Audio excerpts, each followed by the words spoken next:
Buenas noches, Manuel Salvador. Que se prepare ese caballero a enfrentar algunas de las consecuencias de ese acto por no realizar las investigaciones del lugar. Si bien es cierto, el alcalde pedeáneo o de las localidades goza de cierta reputación, inclusive son auxiliares de la justicia, extrajudiciales de la justicia, porque inclusive cuando el Ministerio Público manda a notificar una cita a alguien, una de las primeras personas que propone el Ministerio Público es que se le entregue al alcalde del lugar, o en su defecto que lo lleve que le entregue un alguacil.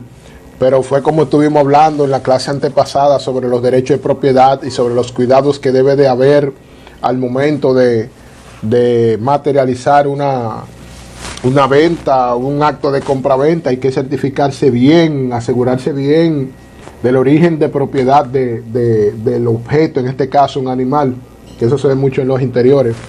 Que se prepare a enfrentar ciertas situaciones con los propietarios y con el Ministerio Público.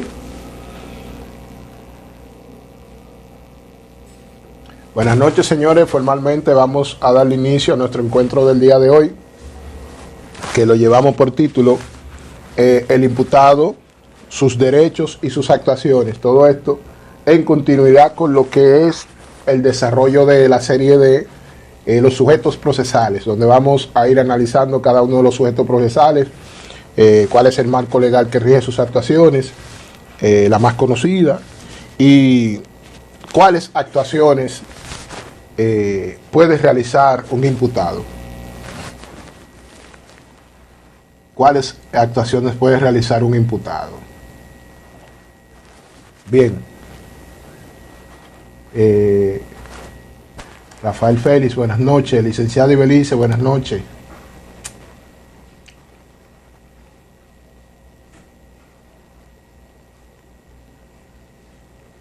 Bien. Hay muchos estudiantes de derecho que quieren ver de manera muy ampliada el panorama al cual se enfrentan, en el cual están. Siempre sostengo que es importante de que ustedes visiten con mucha frecuencia los tribunales, porque ese va a ser el lugar donde se van a escenificar el ejercicio per se de nuestra profesión. Y es en esas condiciones de que ahí dentro del tribunal se pueden observar algunas personas, algunos entes que están manifestándose, realizando distintas actividades, y esta es la intención de esta serie de encuentros que vamos a tener. Ya en el encuentro pasado estuvimos explorando, como uno de los primeros sujetos procesales, estuvimos analizando a la víctima en sus distintas actuaciones, como lo son como querellante y actor civil, y cómo esta función de querellante y actor civil es delegada o a través de un mandato y realizada y ejecutada por abogados, porque somos peritos y conocedores de la ciencia del derecho, y somos nosotros quienes vamos a realizar las ejecutorias. En el caso del día de hoy vamos a ver al contraparte de la víctima y querellante y actor civil. Se trata del imputado. El imputado, y por recta obligación también vamos a ver cómo interviene ese otro sujeto procesal, que es el defensor técnico, en cualquiera de sus versiones, ya sea un defensor público o un abogado privado. Pero lo importante es que la figura de defensor técnico anda de lado con la figura del imputado. Hablar de un imputado sin hablar de su defensa, estaríamos quedándonos cojos y no produciría el nivel de información y conocimiento que necesitan manejar. Uno anda del lado del otro. Bien, en ese sentido, les voy a publicar por aquí por el chat la base legal por la cual vamos a estar hablando, para que ustedes puedan, si tienen el Código Procesal Penal, la Constitución. Esos son básicamente los dos instrumentos que vamos a utilizar en esta ocasión para que así puedan dar seguimiento a lo que iremos hablando.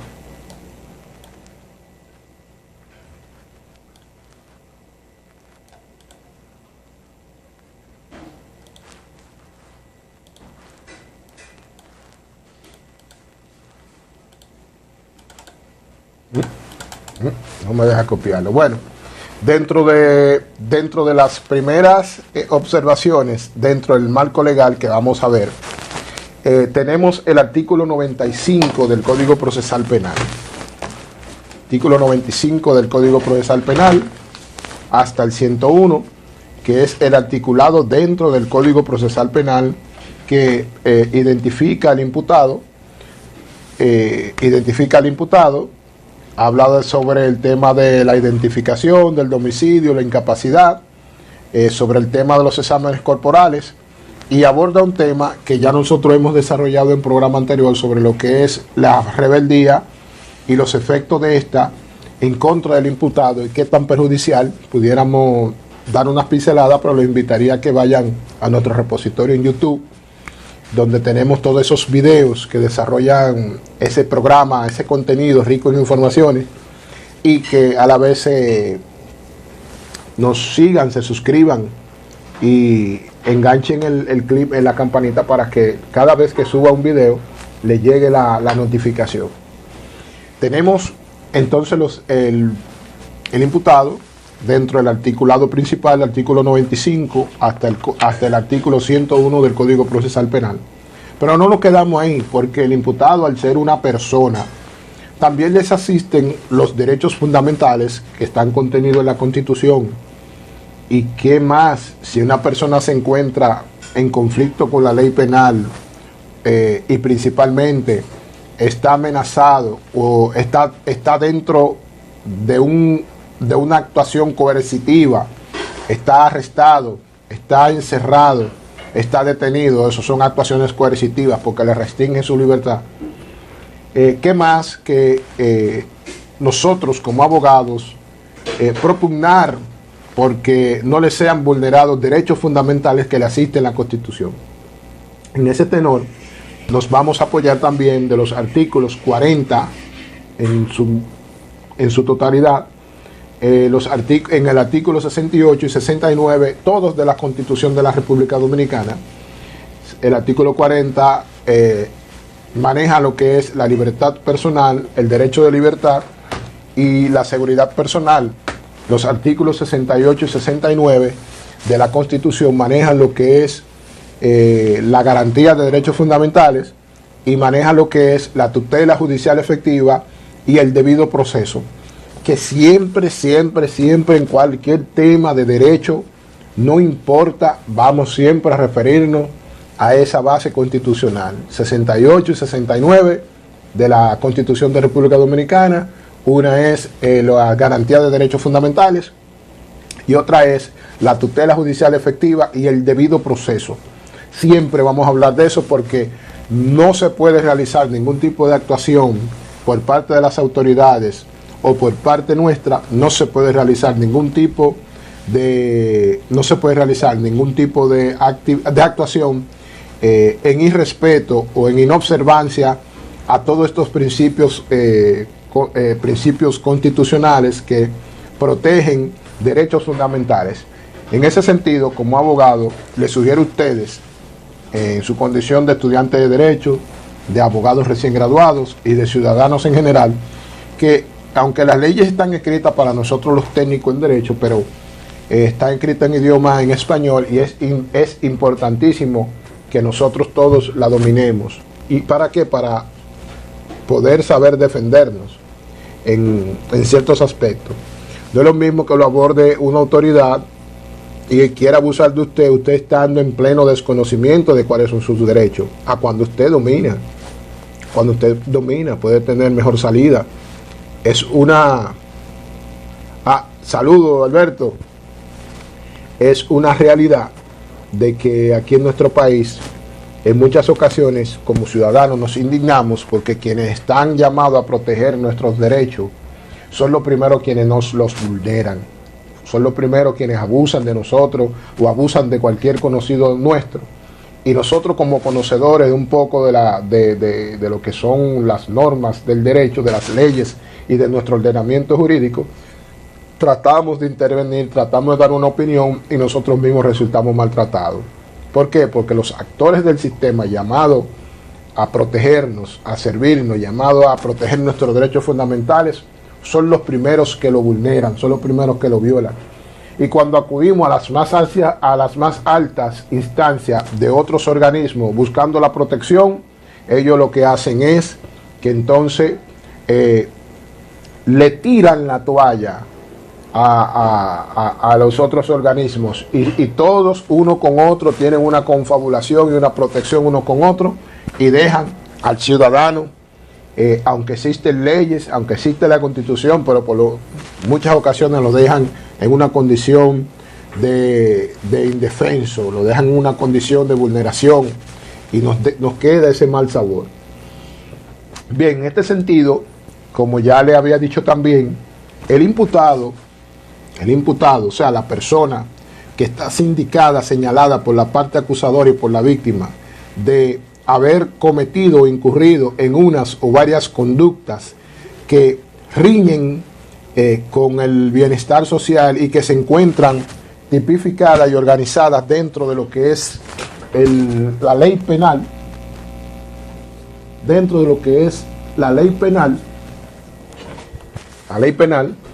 entonces esa persona es señalada, es investigada, en un momento es señalada como imputado en condición de haber recibido esa calidad porque se le está sindicando que ha cometido un hecho y que su actuación que ha realizado ha creado un perjuicio o un daño en contra de otras personas. Dentro del modelo actual del procedimiento penal llamado proceso penal, tenemos una situación donde yo se lo digo a los muchachos en el aula de educación superior, en la universidad, y les señalo de que el imputado es el único extraño en esa sala. Es el único extraño. ¿Por qué? Porque todo lo que está ahí es un engranaje que pertenece al poder punitivo del Estado, a la capacidad sancionadora del Estado, a la prerrogativa sancionadora del Estado, que todos los que están ahí son empleados del Estado, excepto el imputado. Ahora díganme verdad si es verdad o mentira. Tenemos un juez que le paga el Estado, es preparado por el Estado y le paga el Estado. Tenemos un ministerio público, parte acusadora, que le paga el Estado. Tenemos ahora unos nuevos relevis que son representantes legales de víctimas, que son abogados pagos que representan a la víctima, también le paga el sistema. Del otro lado, tenemos también, al lado del juez, tenemos una secretaria que le paga el Estado. Tenemos el policía que custodia, traslada, presenta al imputado, también le paga el Estado. Y para colmo, tenemos un defensor técnico, un defensor público que también le paga el Estado. El único extraño que hay en esa sala ahí es el imputado, quien carga o quien se enfrenta a los efectos y manifestaciones del poder punitivo del Estado. Anótese por ahí, ius puniendi. Ius puniendi, o poder punitivo del Estado, capacidad sancionadora. Capacidad sancionadora del Estado. Entonces el imputado es el único que se enfrenta a ese tren, es el único que enfrenta los estragos. Sabemos que el Estado, Diamilca, sabemos que el Estado es rico y posee recursos ilimitados, pero imagínense un imputado encargado de una persona, un encartado, una persona a quien le están sindicando que le ocuparon 30 porciones de cocaína, pero cuando van a ver a su casa, cuando usted va a ver a su casa, come a las 3 de la tarde cuando él lleva 200, 300 pesos.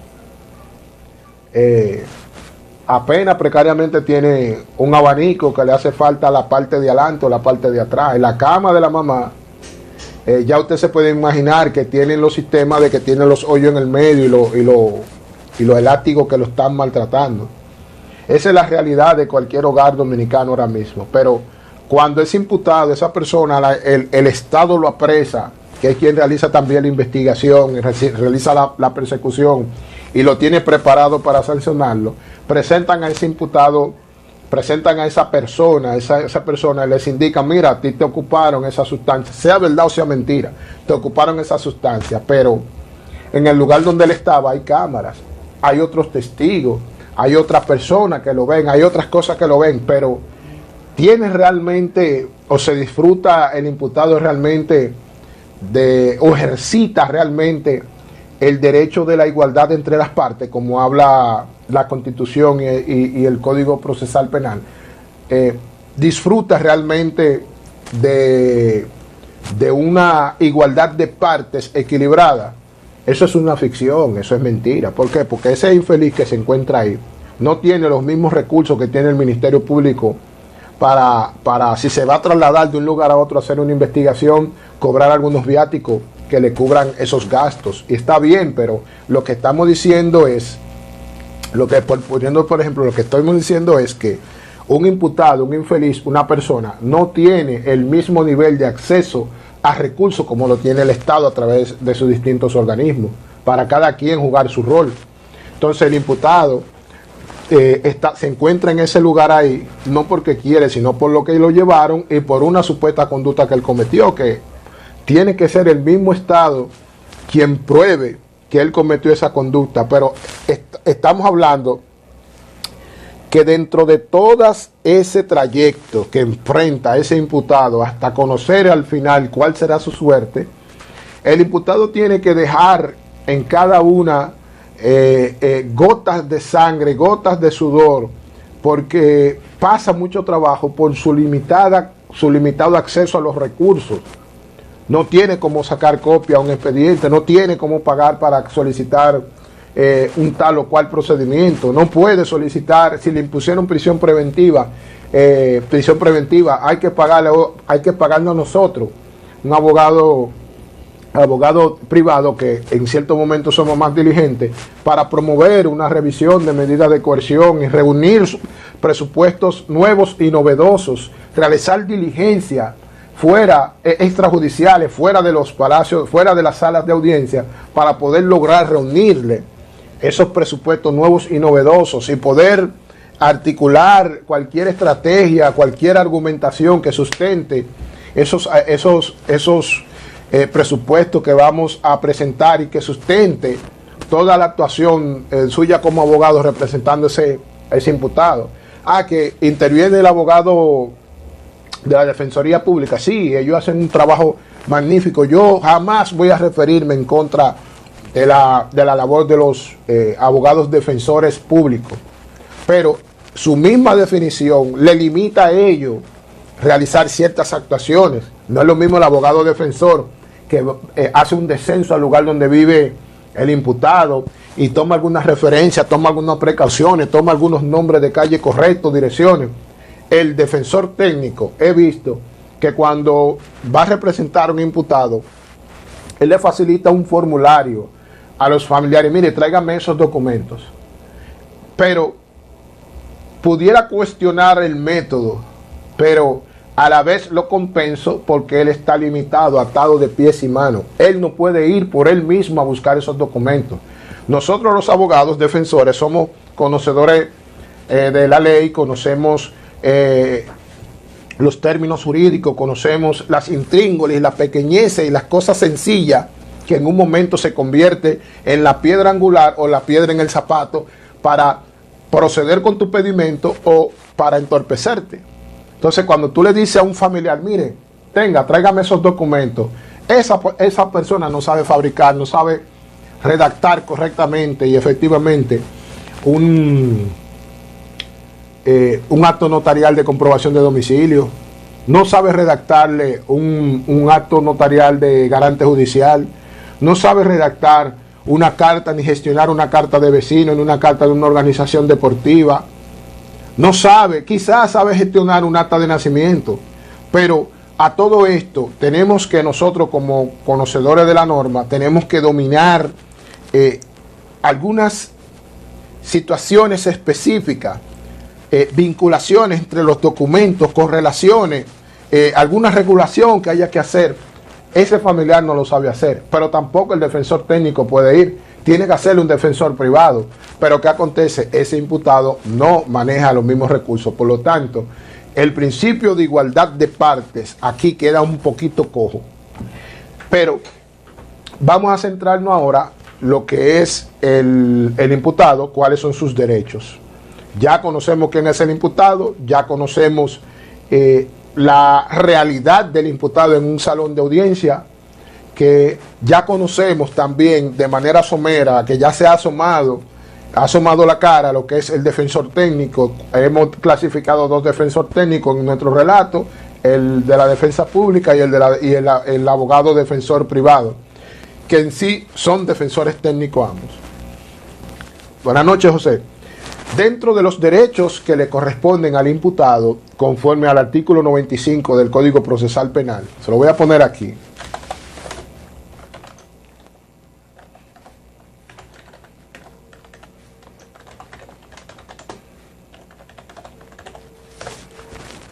Artículo 95 del Código Procesal Penal, derechos del imputado. Este artículo está compuesto por 9 numerales.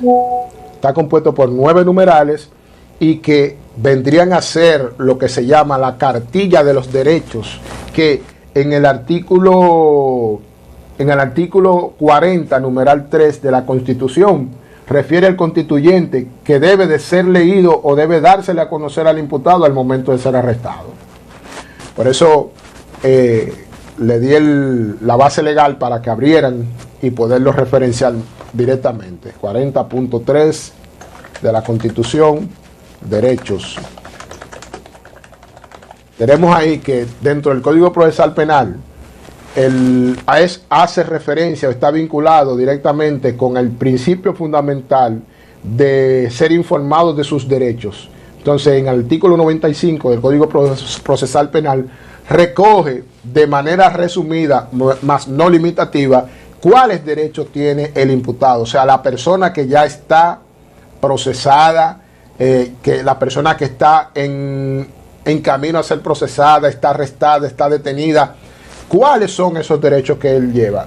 El primero dice, ser informado del hecho que se le atribuye con todas las circunstancias de tiempo, lugar y modo, y en la medida conocida, incluyendo aquellas que sean de importancia para la calificación jurídica. Este numeral 1 del artículo 95 establece de que el imputado, la persona imputada, al momento de ser arrestada o momento después de ser arrestada, tiene que conocer por qué está siendo arrestada, por qué hecho, ya sea verbal o físicamente, al imputado que se atreve a decirle, pero varón, ¿y por qué usted me está apresando? Porque yo estoy preso. Eso es una reacción normal, yo debo de conocer, porque usted, hablamos en el destacamento. Eso es lo que la mayoría le responde. Hablamos en el destacamento, allá hablamos. Son personas, recordemos que muchos de esos miembros de la Policía Nacional, que son quienes ejecutan las órdenes de arresto y ejecutan los arrestos y conducen a las personas, son personas que tienen una mentalidad muy distinta y son muy apáticos a la protección de derechos fundamentales. Ellos intentan ignorar o no quieren reconocer los alcances de la Constitución y lo que son los derechos fundamentales de las personas. Muchos lo hacen por desconocimiento, hay otros que lo hacen por ignorancia, tanto en el buen sentido como en el sentido más grave del significado de esa palabra, ignorancia. Muchos saben y quieren ignorar porque intentan imponer su autoridad con violencia y con desconocimiento de cuáles son los alcances míos como mis derechos. El hecho de que usted sea una autoridad y detenga o arresta a una persona no le resta capacidad no le resta autoridad, vamos a utilizar esa palabra, en frente de esa persona. Mire, ciudadano, ¿cómo está usted? Dándole cumplimiento a otra parte del artículo 40, como es toda autoridad que ejecute medidas privativas de libertad, debe identificarse. Yo soy el mayor fulano de tal, de tal departamento. Usted está siendo arrestado en virtud de una orden de arresto relacionado a un caso de robo. El segundo numeral de los derechos del imputado habla de recibir durante el arresto un trato digno y en consecuencia a que no se le apliquen métodos que entrañen violencia innecesaria o el uso excesivo y desproporcionado de la fuerza. El uso desproporcionado de la fuerza. Aquí tenemos un badén altísimo con relación a este segundo numeral del artículo 95 del Código Procesal Penal, que durante el arresto lleva un trato digno y que no se le apliquen métodos que entrañen violencia innecesaria o uso excesivo de la fuerza o desproporcional de la fuerza. Eso yo lo voy a decir y todos nos vamos a reír. ¿Y cuándo se cumple eso? Si cuando detienen a un imputado, que lo primero que él dice, pero ¿y por qué tú me tienes preso? Lo primero que le responde es un cállese. No le dieron un pecozón con las manos físicamente, pero lo maltrataron verbalmente. El usted mandar a una persona a callarse de una manera así agresiva o de manera ogra, usted está lesionándolo moralmente y lo está maltratando emocional y moralmente a la persona. Entonces eso es un tipo de violencia, como habla aquí el Código Procesal Penal, que entraña en violencia innecesaria.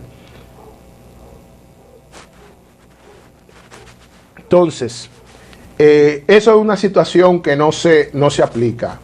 El tema del uso excesivo y desproporcional de la fuerza.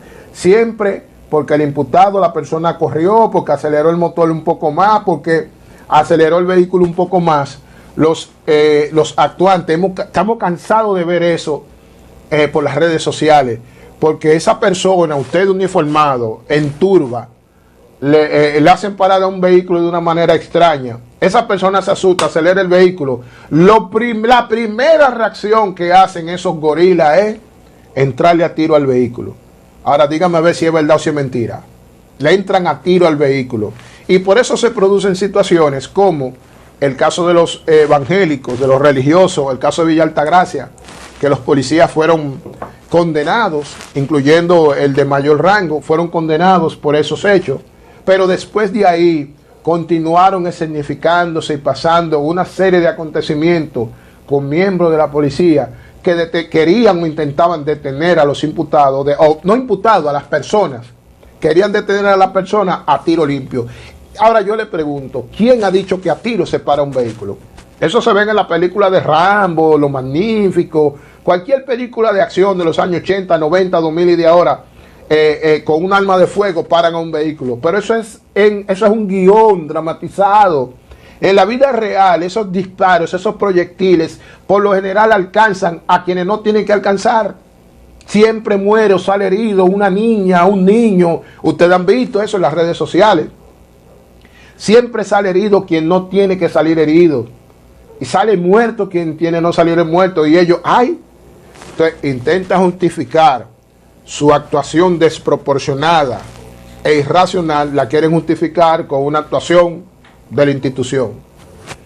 Y como siempre nosotros los ciudadanos estamos perdidos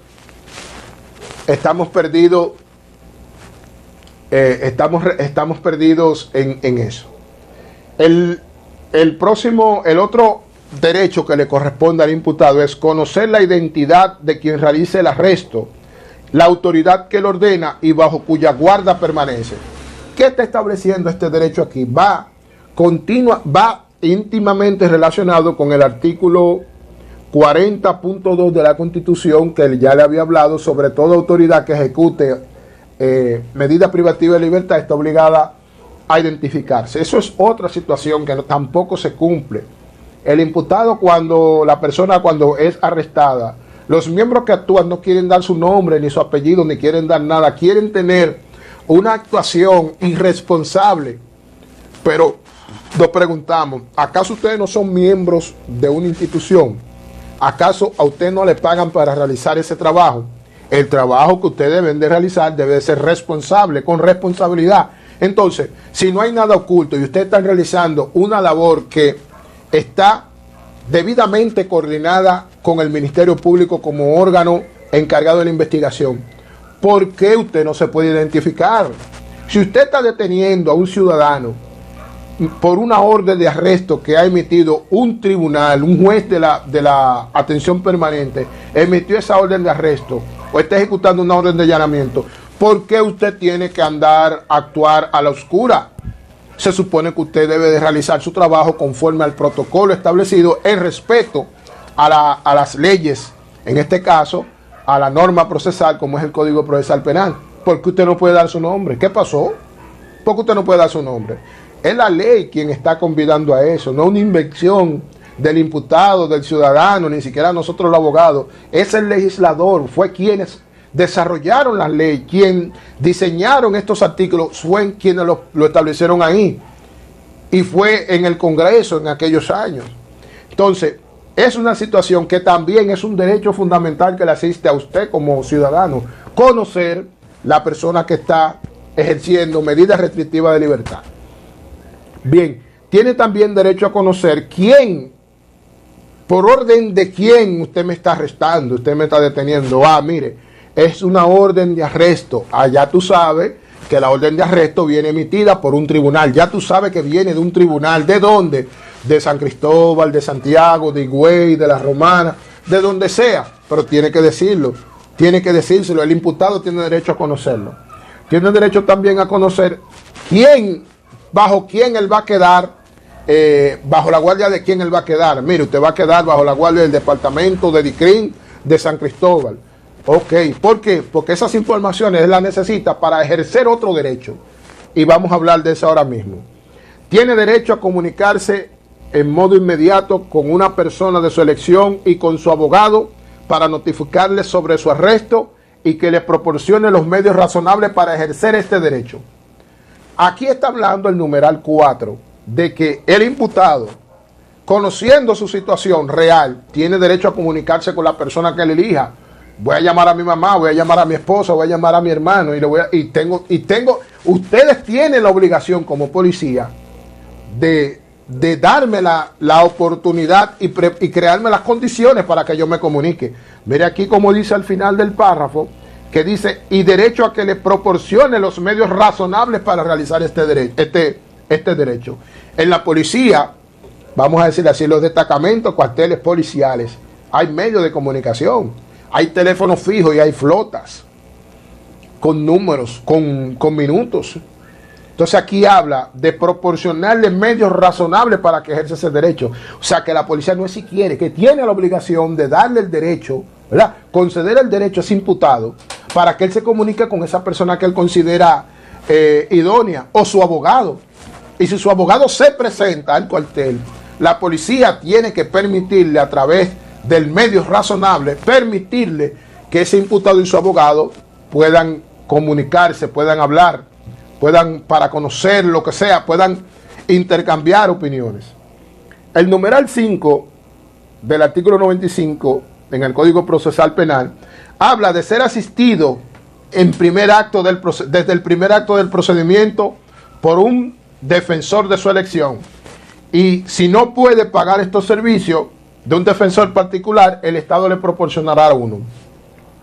Muy bien. A partir de este numeral 5, le abre la prerrogativa. Ya lo habíamos escuchado en el numeral 4.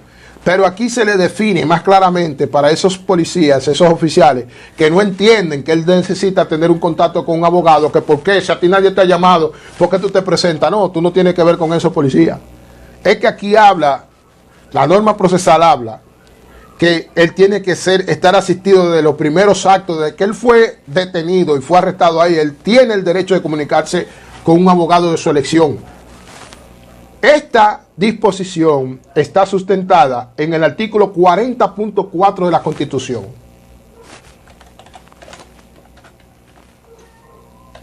Se lo voy a anotar ahí, artículo 40.4 de la Constitución, acceso a un abogado.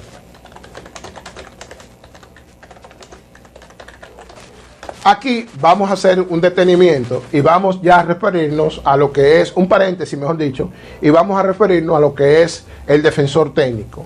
El defensor técnico, que es el abogado al cual accede, podemos encontrarlo dentro del numeral, ¿verdad? Primero, vamos a ver el derecho al acceso a un abogado desde la Constitución. Busquen ahí, se lo voy a poner aquí, mejor dicho. Defensor técnico. Vamos a verlo en el artículo 176 y 177 de la Constitución y artículos 111 al 117 del Código Procesal Penal. El artículo 40.4 abre la brecha de que tiene acceso a un abogado. Pero vamos a ver, aquí habla de un abogado particular de tu elección y si tú no tienes, entonces el Estado te da a ti la prerrogativa y te abre el acceso para que tú seas asistido por un abogado de la Defensoría Pública. En ese sentido, vamos a ver que en el artículo 176 y 177 de la Constitución fundamenta lo que es el acceso, ¿verdad?, a la defensa pública, que ahí están los abogados defensores públicos, y abre, eso en el 676, y en el 177 abre o apertura el acceso a lo que es la asistencia legal gratuita, o sea, el abogado que te va a proveer el Estado para que represente al imputado. En ese sentido, vamos a ver qué nos habla el Código Procesal Penal respecto a la defensa técnica. Eso lo vamos a encontrar en el artículo 111. Habla que el imputado tiene derecho irrenunciable. Tiene el derecho irrenunciable a hacerse defender desde el primer acto del procedimiento. ¿Por qué el procesalista establece este aspecto? El derecho irrenunciable. O sea, el derecho a ser asistido legalmente por un abogado es un derecho que tiene un carácter de irrenunciabilidad. ¿Por qué?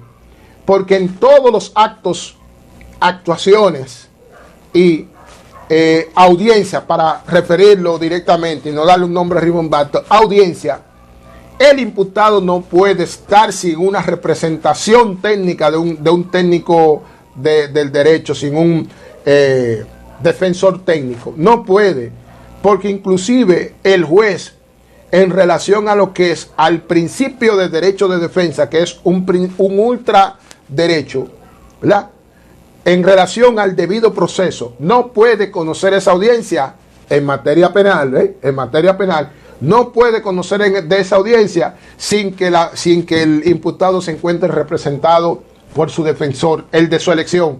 El juez no se mete con eso. En la única ocasión donde el juez se mete con el tema de la defensa es procurar o propugnar que él tenga un libre ejercicio de su derecho de defensa. En ese sentido, el juez está obligado a allanar o revisar o a realizar todas las actuaciones o gestiones del lugar para que ese imputado se encuentre representado por un representante técnico. Si hubo algún tipo de dificultad o de... no se pusieron de acuerdo entre el imputado y el defensor privado, el abogado privado, entonces el juez toma la prerrogativa. Usted va a continuar haciendo uso de un abogado privado. No, yo no tengo para pagarla, no hay problema. Entonces usted no va a usar, no, ok. Entonces el juez suspende la audiencia y ordena que se envíe el expediente a la oficina de la Defensoría Pública de esa localidad para que de inmediato le asigne un defensor técnico y establece una fecha para la próxima audiencia, y para esa próxima fecha debe estar representado por un defensor técnico. O sea, el juez de oficio, en defensa de los derechos fundamentales del imputado, realiza una gestión para que el proceso penal de él no se demore más y continúa y ofrece opciones para que el procedimiento continúe, en este caso con el acceso a un defensor técnico gratuito. En relación a este aspecto, es interesante que determinar de que conforme el artículo 114 del Código Procesal Penal se encuentra dentro del articulado que maneja que se refiere al defensor técnico, hay un aspecto interesante que quizás a ustedes les surgió el cuestionamiento, y es que el número de defensores que pueden asistir a un imputado. tanto la víctima como el imputado pueden estar siendo representados con hasta 3 abogados. Cada víctima, en este caso, cada imputado. Exacto, en un plazo no menor de 5 días debe enviarse a la Defensoría. Cada imputado puede tener un máximo de 3 defensores al mismo tiempo, ahí en audiencia. Pero hay una situación, y es que por etapa procesal la ley le prohíbe cambiar más de una vez de abogado. ¿Qué está pasando con esto? Recuérdense que el proceso penal tiene varias etapas, de las cuales yo, Miguel Ritt, dentro del proceso penal, entiendo que muchos doctrinarios establecen la etapa recursiva como una etapa, o se refieren a las impugnaciones o los recursos, o las apelaciones, o vamos a decirle así, los recursos se refieren como una etapa. Yo no, yo entiendo que esas actuaciones son transversales, que atraviesan transversalmente cada etapa. Entonces, en cada una de las etapas se le permite al imputado cambiar una sola vez de abogado. ¿Por qué? Porque esto evita que las actuaciones del imputado caigan en lo que son el ejercicio desleal, como habla el artículo 134. Lo voy a poner ahí. Artículo 134, deslealtad, sobre la lealtad procesal.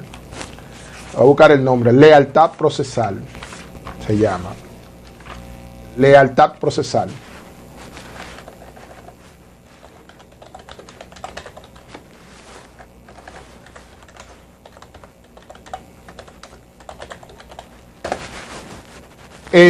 Ese tema de que un imputado continuamente está cambiando de abogado, genera una serie de inconvenientes para el procedimiento que buscan alargarlo.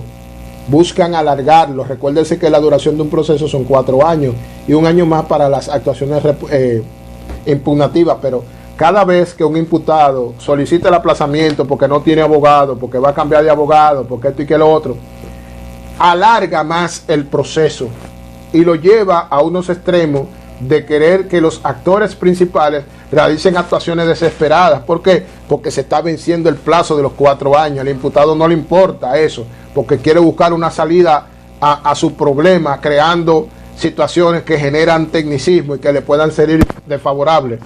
Pero también del otro lado de la calle hay temas donde los jueces verifican si los aplazamientos que han ocurrido, esos cambios de abogado han ocurrido, si se le computan de manera positiva al avance del proceso, o si no, si usted como imputado por una técnica durante esos 4 años echó a perder 6 meses, 7 meses, tú entiendes que el inicio del caso ocurrió en tal fecha y que ya a esta fecha cumplen 5 años, pero cuando se calcula o se computa ese tiempo, sale a relucir de que 7 meses fueron ocasionadas por actuaciones desleales tuyas.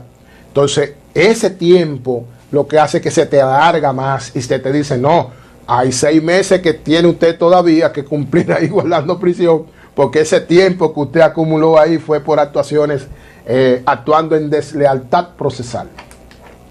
Bien, volviendo al tema, ya habíamos hablado de que los imputados tienen un acceso de 3, pueden ser asistidos por un número de 3 abogados en audiencia. Si la persona tiene esos recursos, puede sustituirlo. Perdón, el proceso penal habla de no puede pasarlo de 2 abogados por etapa, no una, sino que le da chance a que usted puede cambiar por etapa. Como imputado puede cambiar de abogado, puede reemplazar o sustituir 2 abogados por etapa, no uno, 2 abogados. Porque hay ciertas situaciones en verdad que por conveniencia del propio imputado y de la familia y de las situaciones, tiene que auxiliarse de un segundo abogado para poder salir. Muy bien, en relación ya tenemos de que hemos hablado de que en el artículo 95, numeral 5, le abre la oportunidad al defensor técnico. Defensor técnico, ya hablamos de eso, ahí tenemos en nuestros repositorios videos que desarrollan la participación en la función y la labor y las actuaciones del defensor técnico. Nosotros inclusive tenemos un taller virtual que lo dictamos sobre las actuaciones del defensor técnico, sus alcances y todo ese tema, desarrollamos eso. Bien, en el numeral 6 de los derechos del imputado le corresponden el derecho a no autoincriminarse. Eso es un principio fundamental que lo hallamos en el artículo 69.6 de la Constitución y lo hallamos también en el artículo 13 del Código Procesal Penal. Se lo voy a poner aquí y se lo voy a definir ahora mismo. Principio de no autoincriminación. Está en el artículo 69, numeral 6 de la Constitución y artículo 13 del Código Procesal Penal. Ese es un principio muy interesante, un principio sumamente interesante, porque le permite al imputado, al momento que está declarando, al momento que está argumentando algo, le permite retener para sí cualquier aspecto que pudiera comprometerlo con el hecho investigado. El imputado no necesariamente tiene la obligación de hablar y decir todo lo que él sabe. Y si de eso que él está hablando hay algo que lo incrimina, que lo involucra, que lo conecta directamente o en parte con los hechos que se están investigando, el imputado tiene derecho a guardar silencio. Eso, si ustedes que han ido a los tribunales han visto que el juez le da la oportunidad de la palabra para que el imputado se dirija o se exprese o manifieste, antes del imputado, si el imputado acepta hablar, el juez, una de las primeras cosas inmediatas que le dice, espérese, antes de que hable, espérese. En este momento le indico que usted tiene derecho a no autoincriminarse. O sea, usted tiene derecho, y le explica, usted tiene derecho a no contar o decir cosas que le puedan perjudicar. El juez le hace esa advertencia primero. Entonces, ¿para qué? Para protegerle derechos fundamentales. Muy bien. Tenemos el numeral 7 que habla de que el imputado tiene derecho a ser presentado ante el juez o el Ministerio Público sin demora y siempre dentro de los plazos que establece este código. Aquí hay algo muy interesante que se lo voy a dar de consejo. Ustedes, abogados y estudiantes, siempre observen los plazos. ¿Qué está estableciendo aquí? El constituyente en el artículo 40.5 de la Constitución, 40.5 de la Constitución, y en el artículo 224 del Código Procesal Penal relativo a los arrestos en flagrancia, establece un plazo procesal, constitucional y procesal de 48 horas para presentar el imputado ante la autoridad competente. Vamos a desmenuzar eso. 48 horas que comienza o inicia desde el mismo instante que usted lo arrestó o que la policía lo arrestó, hasta el tiempo en que el Ministerio Público le solicita al juez la imposición de una medida de coerción. ¿Qué está pasando aquí? En muchos casos hay procesos que se caen. Pero le voy a dar un truco de una actuación en la que están incurriendo la combinación de los fiscales y la policía. Y es que los policías agarran al imputado en un día y una hora tal, y cuando llenan las actas de arresto le ponen fecha y hora más avanzada para que coordinen las horas y la fecha en que el Ministerio Público le va a conocer va a solicitarle al juez la imposición de medida de coerción. El plazo procesal que se refiere el artículo 40.5 y el 224, la autoridad competente es el juez, no es el Ministerio Público. El Ministerio Público no es quien conoce de medida de coerción. El Ministerio Público le solicita al juez de la atención permanente la imposición de una medida de coerción a través de un escrito que se llama solicitud de imposición de medida de coerción. Se lo voy a anotar aquí el articulado para que ustedes lo manejen.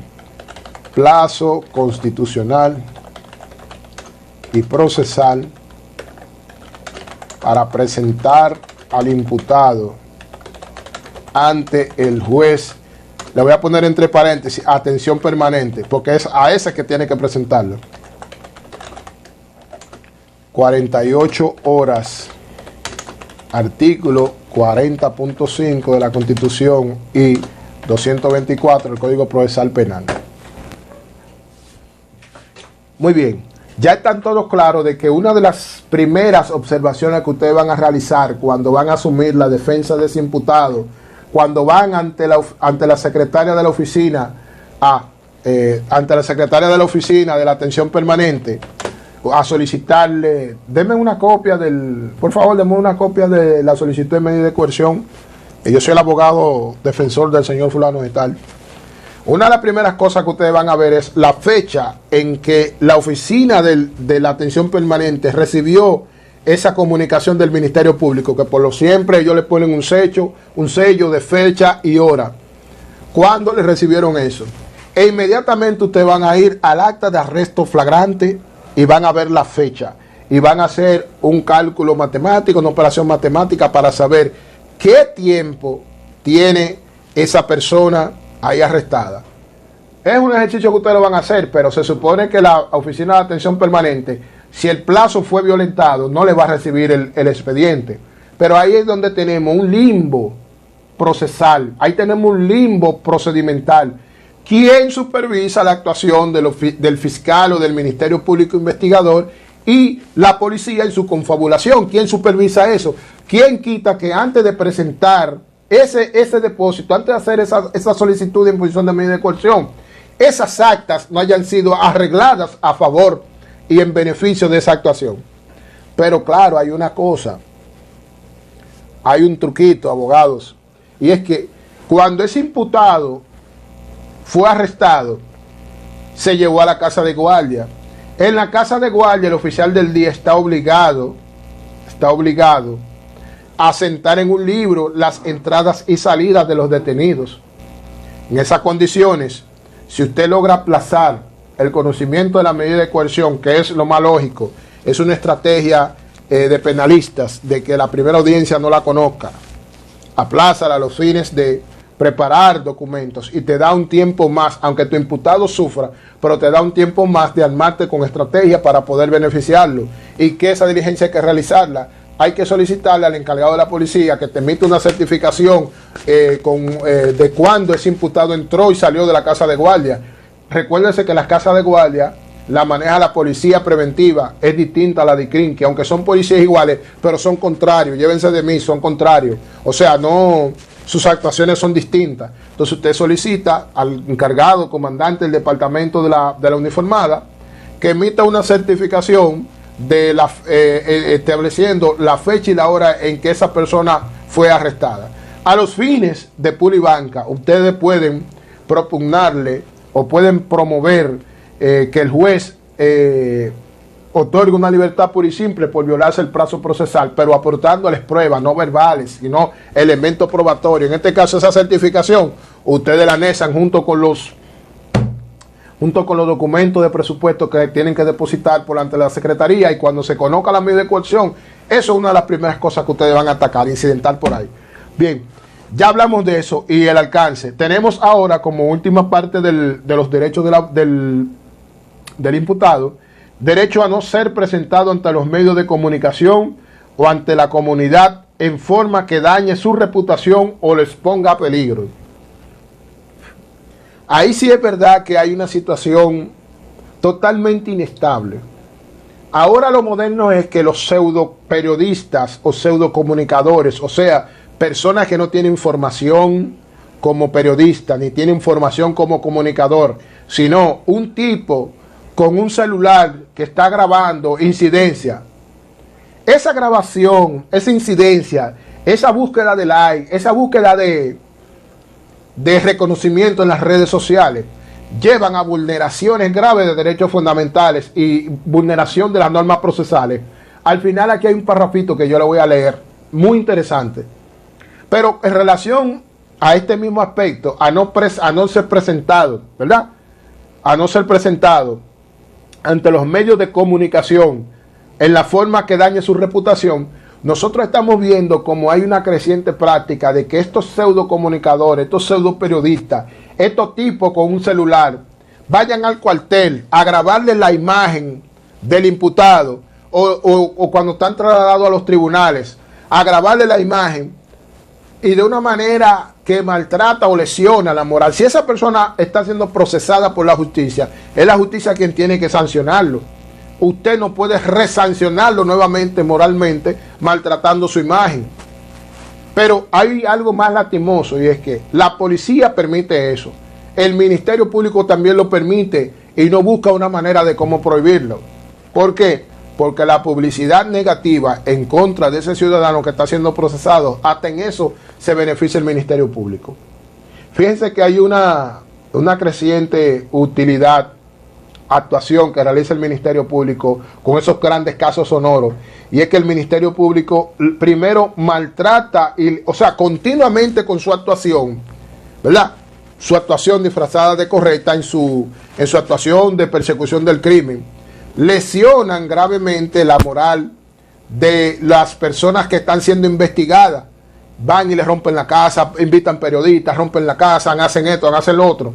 Y al final de la jornada, al final del día, los tribunales están descargando de manera total de cargos a esos imputados y salen en libertad. Pero el Ministerio Público como quiera ya ganó. ¿Por qué? Porque le lesionó y maltrató la moral de esa persona durante todo el recorrido de este proceso. Y esto no es un tema personal, esto es un tema laboral. Su persecución y su actuación debe ser enmarcado dentro de los límites del derecho. Y si es así, entonces, ¿por qué tú tienes que lesionar mi moral? Tú tienes que actuar y propugnar de que si yo soy culpable, reunir pruebas a cargo. Pero si yo soy inocente, tiene que actuar de esa manera, conforme a los principios que rigen la actuación del Ministerio Público. Dice el numeral 9 que el imputado tiene derecho a reunirse, ¿verdad?, con su defensor en estricta confidencialidad.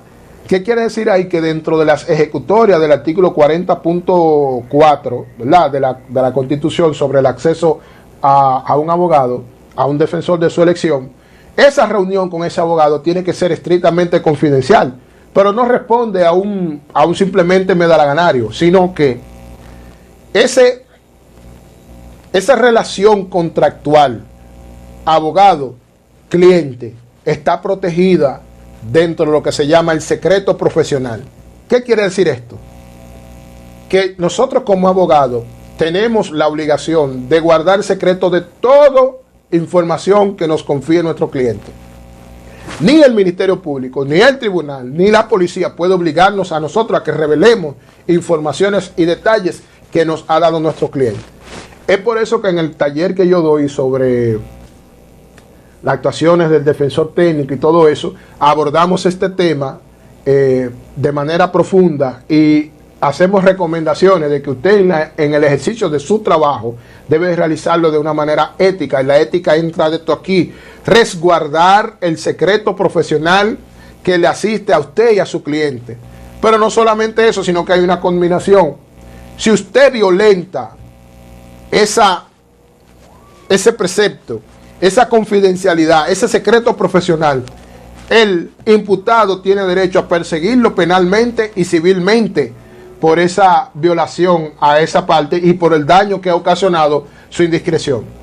Yo le voy a recomendar que vean una película en relación a esto. Hay una película de Denzel Washington que se llama, que él hace la función de un abogado, Israel, qué sé yo qué, escritor, se llama Israel, donde él interpreta a un abogado que en el muy correcto, un tipo civilista, un tipo muy derecho, pero cometió un error, que él se ganó un dinero, un premio, se ganó de manera discreta, tirando para adelante, como uno dice aquí en la jerga dominicana, delatando a su propio cliente. Él se hizo pasar por un elemento y delató ante la justicia dónde estaba o detalles de ese cliente y se ganó ese dinero. Pero ¿qué pasó? No hay nada oculto en la tierra. El cliente, según la trama, el cliente se orientó de quién fue que lo traicionó y él mismo se delató. Al final hubo una consecuencia negativa contra él, pero yo les sugiero que vean esa película de Denzel Washington, que si Israel, escritor, escribiente o letrado, Israel letrado. Bien, eso es sobre el tema del secreto profesional, que debe reunirse en estricta confidencialidad con su imputado y el abogado debe de cumplir con esta parte de cuidado. Hay un tema que es con la parte con la que voy a concluir. Hay una parte interesante donde este artículo 95 habla o establece una conminación, o establece una advertencia, o establece una sanción procesal respecto al incumplimiento de estos 9 numerales de derechos que le asisten al imputado. Y dice literalmente: el funcionario o agente que vulnere, permita o instigue el atentado o violación de cualquiera de estos derechos es responsable y sancionado de acuerdo a lo establecido por la ley. Ahora, eso es la sanción o la categorización o establecimiento como un tipo penal, vamos a llamarlo así, en relación al no cumplimiento o violación o instigación a que no se cumplan con los lineamientos y los preceptos procesales que le he leído. Pero también habla aquí sanciones procesales contra los actos. Dice: son nulos los actos realizados en violación a estos derechos o los que sean su consecuencia. Lo mismo que nosotros vamos a ver en el artículo 69.8 de la Constitución. 69.8 de la Constitución, que habla sobre la ilegalidad de la prueba. ¿Qué quiere decir este precepto procesal? Que todos los actos que se hayan realizado, ¿verdad?, en violación a estos numerales, a estos derechos, son nulos. Hay que anular el proceso completo. Eso es lo que dice la norma. La realidad es cuestionable. Eso es lo que dice aquí la norma. Ahora bien, ya hemos visto los derechos que están clasificados en este catálogo del artículo 95. Pero existen otros derechos, nada más me voy a referir a 2 o 3 para no cansarlos más. Y es que el imputado tiene derecho, conforme al principio del doble grado de la instancia penal. Ese principio instruye de que cuando una decisión emitida por un tribunal de primera instancia ocasione daños o perjuicios a una de las partes que están en litigio, esta parte puede acudir a un tribunal de alzada, a la corte, para que revise la decisión de los tribunales de primera instancia. Eso es lo que establece el principio del doble grado de la instancia penal. Establece tribunales de primera instancia y establece la Corte y la Suprema Corte de Justicia como tribunales de segunda instancia que revisan las decisiones, fallos emitidos por los tribunales de primera instancia. Aquí hay un tema con eso, con el uso y el acceso a los actos impugnativos que funcionan sobre la base de este principio, donde hay abogados que en ese nivel litigan de manera incorrecta, actúan de manera incorrecta, y por eso por lo general les rechazan los recursos de apelación, porque litigando en un recurso de apelación parece como si estuvieran en una medida de coerción o estuvieran en un juicio de fondo, y es un asunto totalmente diferente. Se litiga derecho y esto, pero hay otros estilos, se persiguen otras cosas, otros objetivos procesalmente. ¿Qué quiere decir esto? El imputado, por ponérselo en un ejemplo gráfico, ustedes como abogados están representando a ese muchacho que supuestamente la institución le agarró 20 porciones de polvo entre los bolsillos, le están conociendo medidas de coerción. Ustedes han aportado dentro de sus capacidades humanas y sus conocimientos de derecho, han realizado todo lo habido y por haber y han ejecutado una correcta estrategia de defensa.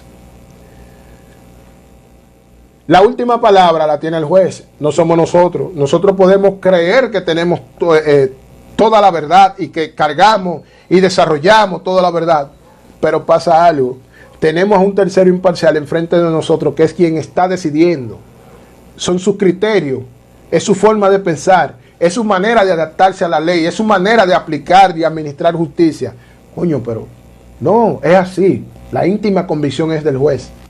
Dependiendo su actuación y dependiendo de la condición humana que lo mueva a él en ese momento y cómo haya estado, es posible que el juez esté en una condición receptiva. Si usted ha dicho la cosa correcta como debe de serla y están conforme a la norma procesal, muy probable que el juez le acoja su pedimento. Pero recuerden siempre que no pueden ir seguro ahí. Ahí nadie está seguro. El único que está seguro ahí es el juez, quien va a administrar justicia.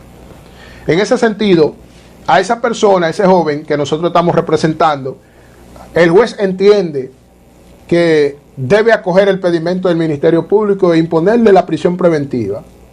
Quizás porque se trata de un hecho gravoso, se habla de 25 porciones de cocaína de 52 gramos, la ley 50 par de 8, ley especial que versa sobre la droga, establece que como traficante es a partir de 5 gramos, y estamos hablando de una persona que le ocuparon 25 gramos, se la ocuparon en su bolsillo delantero derecho, como el cliché. Hay un agente que llenó 2 actas, una de registro de personas y una de flagrante delito. Nosotros en nuestro trabajo enfocado no hemos revisado las actas, no le hemos atacado por ahí. Quizá haya habido algo ahí que pudiéramos atacar, pero el juez no está para decirnos a nosotros qué nosotros debemos hacer. Se supone que nosotros lo debemos hacer. Le imponen la prisión preventiva al muchacho. Inmediatamente le imponen la prisión preventiva. No se acogió nuestro petitorio. ¿Qué pasa? Conforme a las reglas de recurso de apelación que se encuentra en los articulados, pues se lo voy a escribir aquí. Recurso de apelación. Tenemos los artículos. Artículo 21. 393, 394, 398, hasta el 406 del Código Procesal Penal. Sí, tiene también un asidero en la Constitución, en el 69.9. 69.9, se lo voy a poner adelante, sí.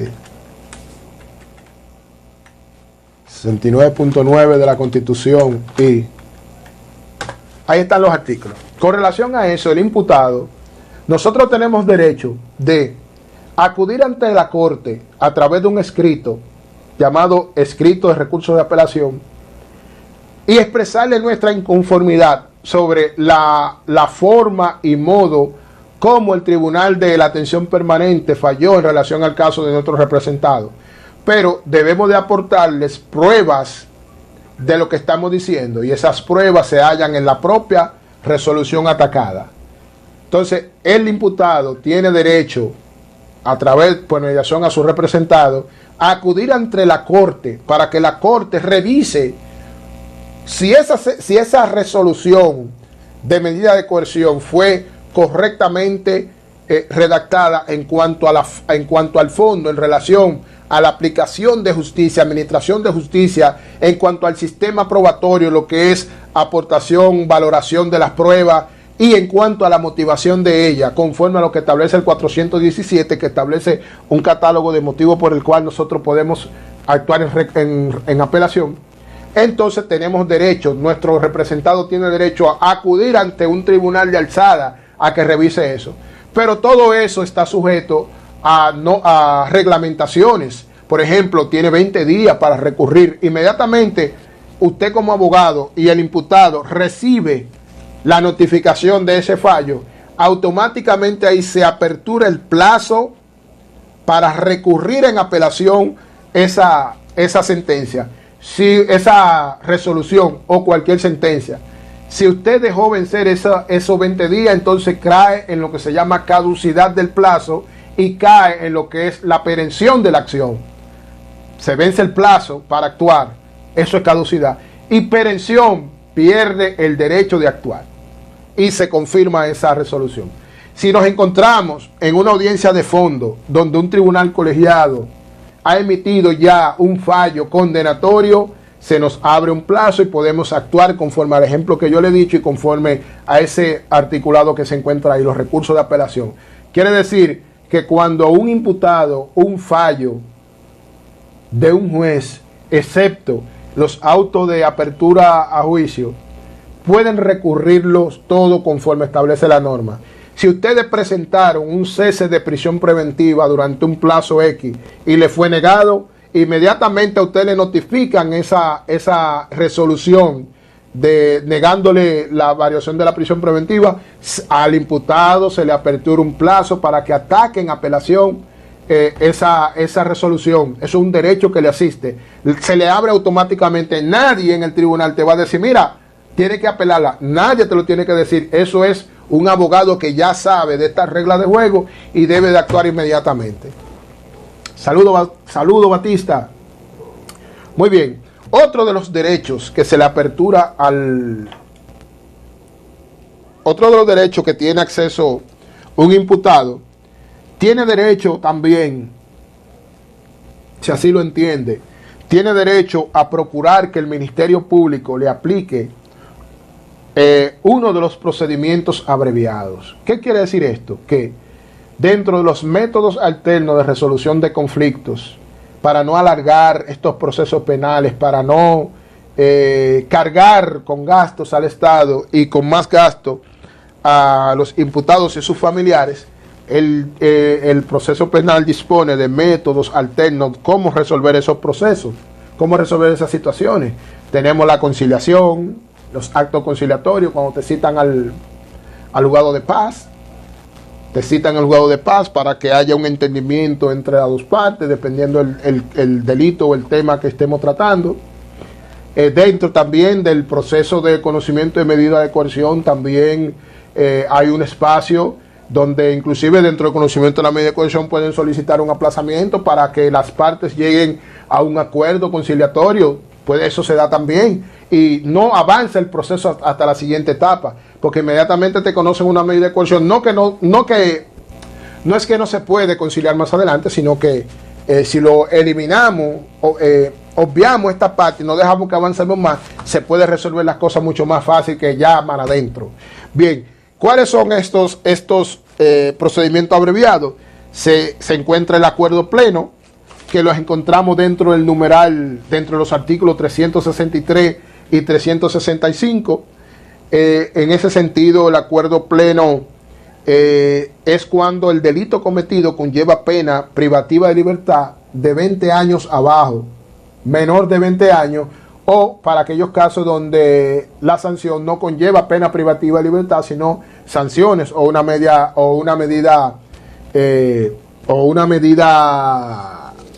conservatoria. No una medida conservatoria, son otro tipo de medidas que no son medidas de coerción tampoco.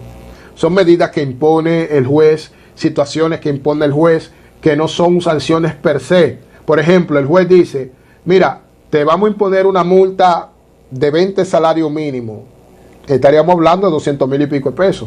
Pero en vez de eso, vamos, aparte de imponerte esa multa, te vamos a imponer que tú tengas que cumplir 350 horas de labores comunitarias en el ayuntamiento o en el cuerpo de bomberos de aquí, de tal parte, donde diga el tribunal. Entonces, esa medida auxiliar es otra medida que impuso el juez, pero no es una medida de coerción. Yo me recuerdo más ahorita. Bien, también se encuentra el acuerdo parcial, donde el imputado acepta parte de los cargos que se le están imputando y se negocia con él. A través del tribunal se le negociaría entonces la imposición de una pena. Y nada más estarían negociando, estarían ventilando, conociendo la pena a imponer, qué pena se le va a imponer, si es privativa de libertad o si no.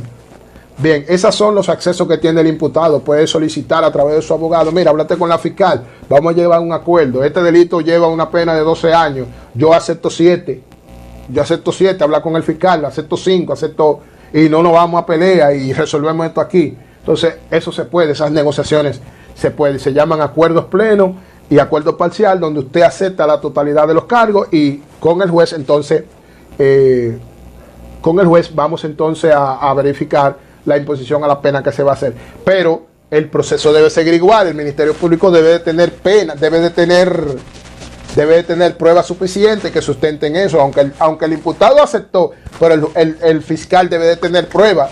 He escuchado de instrucciones que yo tomaba por ahí en altos niveles como juzgadores, donde unos jueces nos dijo que dentro del procedimiento, dentro de esos acuerdos, ¿verdad? Dentro de esos procedimientos abreviados, hay jueces que han liberado y que han absuelto a imputados. Aún el imputado, habiendo admitido los hechos, los jueces no toman en cuenta esa admisión, porque de alguna manera saben que es un medio de presión, es un medio de presión que se ejerce para que ese ciudadano admita de manera forzada que cometió hechos que quizás no lo hizo, pero para salir del proceso, salir de la penuria, ha tenido que aceptarlo. Entonces los jueces le hacen presión al Ministerio Público para que presenten pruebas concluyentes y vinculantes de que esa persona fue quien cometió los hechos. Si los jueces, al analizar y valorar como si fuera un juicio completo, los jueces al valorar las pruebas, si las pruebas dan al trate de que ciertamente fue quien lo cumplió, pues perfecto, vamos a la siguiente etapa. Pero si los jueces ven de que no hay suficientes pruebas, los jueces lo absuelven desde ahí mismo, emiten una sentencia absolutoria.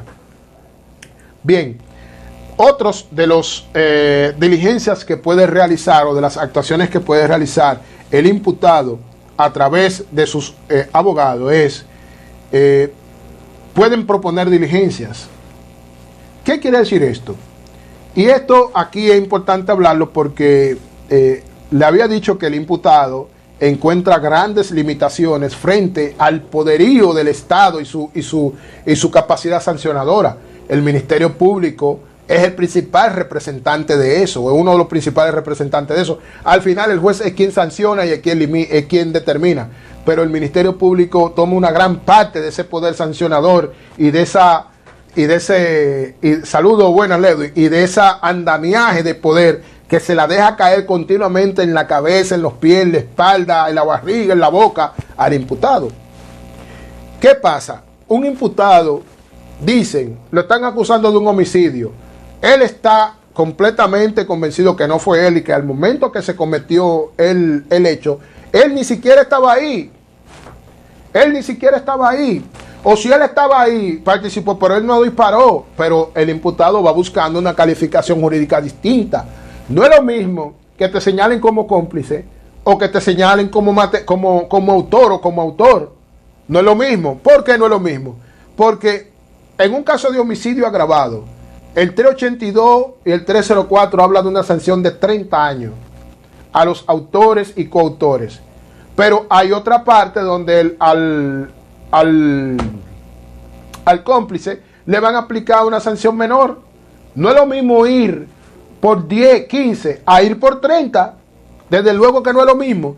Pero entonces ese 15, ese 10, ese 30 va a ver la calificación jurídica que dé el Ministerio Público y qué tipo de participación, si está poniendo a tu imputado como autor, coautor o cómplice. En ese sentido, si logramos dentro del avance del proceso, antes de conocerse la audiencia preliminar, logramos aportar pruebas a descargo a través, ¿verdad? En la etapa procesal, por ejemplo, en la etapa preliminar, que es donde se maneja esto. El Ministerio Público presentó acusación y nos dan a nosotros un plazo de tantos días para presentar un escrito de defensa. Pero si nosotros en nuestro escrito de defensa ya hemos ido recolectando pruebas, llegó el momento de esto, vamos a terminarlo y vamos a depositarlo con todas nuestras pruebas a descargo, para que en audiencia preliminar luchemos más o menos dentro del principio de igualdad. El Ministerio Público presenta pruebas a cargo, nosotros estamos presentando pruebas a descargo. ¿Qué pasa? En el momento en el que ocurrió la muerte, que lo están señalando a nuestro imputado estaba a 3,5 kilómetros de ahí, metido en un drink bebiendo. ¿Cuál prueba pudieran ustedes aportar? Lo más lógico es presentar una captura una grabación del lugar de bebida donde él estaba sentado, que diga la hora y la fecha de ese día ahí, y se puede aportar. Aparte se puede aportar testigos que estaban ahí en el lugar. Pero el imputado, conforme a los procedimientos para incorporar pruebas audiovisuales, conlleva un procedimiento de una entrega voluntaria o conlleva el descenso del Ministerio Público con un técnico en recolección o de recabación de esas informaciones audiovisuales. Y todas esas diligencias, el único que conforme a la norma tiene poder de realizarlo es el Ministerio Público, y deja al imputado en un estado de desigualdad, porque el imputado no puede presentarse por él mismo ante ese centro de bebida. Mire, yo necesito que usted me entregue el video, y quizás por amistades se la den, pero no van con la obligación, como cuando el Ministerio Público le escribe una instancia con logo del Ministerio Público, firma y sello, y obliga al dueño de ese local a que entregue una grabación de tal fecha, tal día, de tal fecha hasta tal fecha. No es lo mismo. Pero el Ministerio Público, para fines de investigación, él sí lo puede hacer, porque él está investido de ese poderío, no sé si me entienden. Y el imputado no puede escribir un oficio, ni puede presentarse de una manera oficial ante él para que le entreguen eso, y que ese video recolectado fuera levantado por un técnico especialista, porque el imputado no tiene poder para convocar a ese técnico. Entonces está en un estado de desigualdad que le había hablado previamente. Pero ¿qué pasa? Aquí interviene el Estado de una manera como Superman, con la capa, y dice: mira, pero tú puedes, si tú se lo solicitaste por escrito al Ministerio Público, como eres el único que tiene el poder para eso, tú le solicitaste al Ministerio Público eso, que tú puedas, para que te solicite ante ese lugar una copia de ese video. ¿Qué hace el Ministerio Público? Actúa con mala fe, y ustedes saben que es así. Actúa con mala fe. ¿Qué hace el Ministerio Público? Te da un no tácito. No te responde una comunicación negándote ese derecho. No. Pero si la audiencia es para el día 8 de diciembre y ustedes están con el Ministerio Público desde el 30 de noviembre, desde el 30 de octubre en eso, y depositaron una comunicación, y ya vamos por el día 6, por el día 4 de diciembre, la audiencia es el día 8, nos quedan un margen de tiempo sumamente incómodo, pero el Ministerio Público no le ha dado respuesta a ustedes, y van diario a buscar respuesta con el Ministerio Público, y ellos no le dicen ni que no ni que sí. Para la ley, eso es un no tácito. ¿Y cuándo comienza a surtir efecto ese no tácito? 15 días, usted vino y depositó su comunicación, se la recibieron, porque hay que ser correcto. Usted deposita su solicitud al Ministerio Público para que realice la diligencia del lugar para los fines de que en el negocio tal, de tal dirección, tal lugar, administrado por el señor fulano de tal, nos entreguen una copia o una grabación, una copia de la grabación del día tal, entre tal hora y tal hora, para fines de nosotros, en nuestra libertad probatoria, conforme al artículo 170 de la Constitución. 170 del Código Procesal Penal, que fundamenta lo que es la libertad probatoria. ¿Qué pasa con esto? El imputado no le han dado respuesta, y él es el Ministerio Público, es la única vía. Entonces existe, a través del artículo 286, lo que se llama la proposición de diligencia. Ahí la realizamos, solicitándole al Ministerio Público, fundamentado en el artículo 286, la proposición de diligencia. ¿Qué pasa? El Ministerio Público, 15 días laborables, no nos dio respuesta. Entonces viene lo que es el artículo, la resolución de peticiones. Resolución de peticiones. Le voy a decir ahora mismo. Diligencia, la proposición de diligencia y el petitorio. Wow, se me fue el artículo ese. Bueno, está la resolución de peticiones ante el juez. Cuando el Ministerio Público se le negó, entonces ustedes lo que hacen es una copia de esa solicitud que ustedes le hicieron al Ministerio Público y que le recibieron con fecha y hora. Usted hace otra instancia al tribunal correspondiente, solicitándole de que ordene al Ministerio Público darle cumplimiento a lo que ustedes solicitaron ahí, en virtud de que se necesita, conforme al artículo 170, la libertad probatoria, necesita recolectar esa prueba para ustedes darle respuesta al tribunal en su escrito de defensa. Eso se llama resolución de peticiones, y el imputado tiene derecho a eso. Eso es una herramienta que está por ahí guardada para una palanca para romperle la puerta al Ministerio Público cuando él por sí no quiere dar respuesta. ¿Qué hace el tribunal? Le manda un auto de apertura, de un auto para una audiencia, y te dan la palabra a ti, tú explicas lo que está pasando, motiva tu solicitud, y entonces el juez le da una orden tajante al Ministerio Público de que inmediatamente emita esa comunicación, y aplicándole una sanción en caso de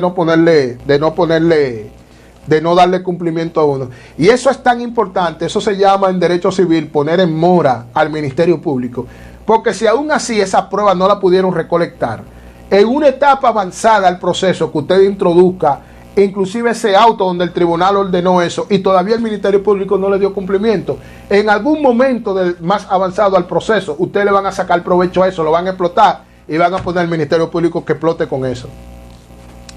Bien, señores, hasta aquí hemos llegado por el día de hoy con nuestra intervención.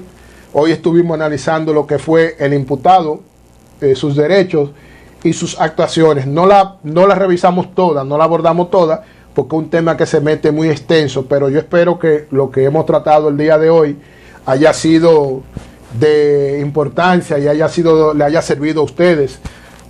Tengo unos seguidores que tienen un ejercicio, una tarea, tienen una práctica en los próximos días donde van a celebrar una simulación de audiencia de medida de coerción. Creo que quizás algunos de ellos, de los que van a participar como abogados defensores, hayan podido tomar anotaciones y algunas de las informaciones que hemos manejado aquí. De todo modo, este video mañana va a estar disponible en la plataforma nuestra de YouTube. Vuelvo y les reitero, en nuestro perfil se encuentra el acceso a la plataforma de YouTube, que es el repositorio que nos permite subir estos videos de 1 y 2 horas de grabación, para que les sea de provecho a ustedes estas informaciones. Entren, vayan allá en el perfil mío de TikTok aquí, ustedes le van a dar un clic al acceso a YouTube, suscríbanse, háganos crecer la plataforma y denle a la campanita para que les lleguen notificaciones de cada vez que subimos videos de interés. Yo en mi plataforma difícilmente subo videos, siempre subo videos de contenido interesante, que entiendo interesante y que pueda realizar un aporte a ustedes, a la comunidad derecha. Si estoy en rebeldía con la justicia, ¿qué puedo hacer? Lewis Rodríguez, te voy a responder antes de irme. Mira, conforme a lo que establece el artículo 100 y 101, yo desarrollé ese tema y está dentro de la plataforma que lo estoy enviando, programa Análisis a la Luz del Derecho, o buscan el nombre Miguel Riz. A través del link de TikTok tú vas a encontrar un programa donde yo desarrollé la rebeldía completa, los alcances y efectos, pero te lo voy a decir breve aquí. Si tú estás en rebeldía con la justicia, ¿qué puedes hacer? Lo primero es que la rebeldía es una condición que se extingue y extingue sus efectos. Inmediatamente tú te presentas ante el tribunal que dictaminó eso. Es peligroso porque los efectos de la rebeldía pueden vertirse demasiado negativamente en tu contra o en contra del imputado. Y una de las primeras consecuencias o efectos es que se ejecuta la garantía. Si tú estabas en libertad mediante la aportación de una garantía económica de 50, 20, 30, esa garantía económica automáticamente el juez ordena en distracción de la Procuraduría y ya tú perdiste ese dinero. Pero peor aún, tú estabas en libertad por aportar ese bien real o sujeto a ese bien real y ya no existe, entonces deja sin efecto, en cierto sentido, ese goce de libertad que tú tienes, y con mucha probabilidad el juez va a ordenar variación de tu medida, de la medida de coerción, dependiendo lo complejo de la rebeldía en que tú estés, el tiempo que tú tienes de rebeldía, el contexto del caso que se encuentra. Pero uno de los primeros pasos más razonables es presentarse por ti mismo o por la mediación de tu abogado que te presente. Lo más lógico es te presente ante la secretaría del tribunal que dictaminó esa rebeldía. Ellos van a notificar al Ministerio Público que tú apareciste, de que tú estás ahí, y si entienden que deben ordenar que te recluyan en un centro, quizás lo hacen, o si no te citan para una próxima audiencia, y en esa próxima audiencia dependiendo cómo pasó, es posible que el Ministerio Público venga con su machete amolado y solicite al juez la variación de la medida de coerción por prisión preventiva por por activarse la latencia del peligro de fuga que establece el artículo 229 del Código Procesal Penal, y más que tú estabas en rebeldía porque hay una resolución, un acta de audiencia que contiene esa decisión del tribunal. Pero lo que hay que manejarse, ¿qué tiempo tú tenías o la persona estaba en rebeldía? ¿Qué tiempo? Sí, Lewin, puedes presentarte voluntariamente, pero ¿qué tiempo tenía en rebeldía? Batista, del 2017 al 2025 son 8 años. ¿Y el caso de qué fue? Caso muy grave. Mira, esto es un tema que hay que propugnar y buscar la manera de lo que mejor se te pueda defender. Por porte de armas, no, hombre. Eso hay que acercarse al fiscal y manejar eso con el fiscal, para que cuando te presente no venga a variarte la medida de coerción, imponerte esa pendejada, sino que se pueda resolver eso no tan fácilmente, pero de la mejor manera, que no sea lo menos gravoso para ti. Batista 21, esta transmisión de TikTok yo lo hago los jueves a partir de las 7:30 de la noche. De 7:30 a 9 de la noche, siempre desarrollamos temas de este tipo, temas procesales del derecho penal. A veces combinamos temas de derecho civil con informaciones, y por lo general siempre la hago con un contenido, con artículos y combinamos con hechos de la vida que están diseminados por las redes sociales, y utilizamos esos ejemplos para explicar. Yo soy docente de la Escuela de Derecho de la Universidad Uniremos, Recinto San Cristóbal, y soy copropietario y director de la Academia Jurídica a la Luz del Derecho. Aquí en San Cristóbal también impartimos cursos, talleres virtuales, estamos dando hemos también presenciales, a sus órdenes. Entonces, señores, cualquier cosa, los datos míos están en el perfil. Siempre cualquiera que tenga una pregunta, que tenga cualquier inquietud, por lo general siempre le contesto. Hay muchos que están conectados ahí que lo saben. Si necesitan alguna orientación, alguna referencia, algún material, algo, estoy a sus órdenes. Entonces, que pasen buenas noches todos. Recuérdense entrar a la plataforma mía de YouTube para que vean los videos y los temas que desarrollo los miércoles a partir de las 4:30 en la emisora Magis 98.3, que tenemos este mismo programa versión radial. Entonces, pasen buenas noches, señores.